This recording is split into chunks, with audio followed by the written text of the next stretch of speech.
حضرت ابوبکر صدیق رضی اللہ تعالی عنہ 574 عیسوی میں پیدا ہوئے۔ اسلام لانے سے پہلے ان کا نام تھا عبد الکعبہ۔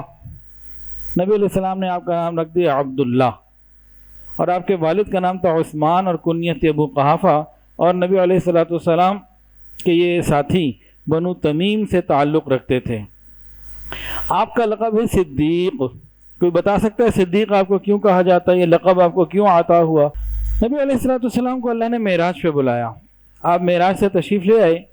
رات کے تھوڑے سے حصے میں مکہ سے مدینہ، مدینہ سے بیت المقدس، اور آگے پھر آسمان اور جناب اوپر، پھر واپسی جنت جہنم اور اللہ سے ملاقات، سارا کچھ جب یہ بتایا تو کافروں کو تو سمجھ میں نہیں آیا۔ کافروں کو ایک پوائنٹ لگا، انہوں نے کہا دیکھو یہ بات ایسی ہے جو کسی لاجک میں نہیں آتی،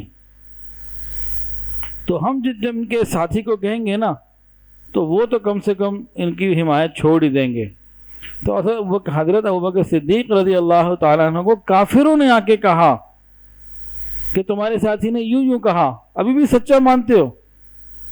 تو انہوں نے پہلے سے پوچھا کیا انہوں نے کہا؟ ہاں انہوں نے کہا کہ پھر میں تصدیق کرتا ہوں کہ جو انہوں نے کہا ہے وہ سچ ہے۔ اس وجہ سے آپ کو صدیق کا لقب عطا کیا گیا۔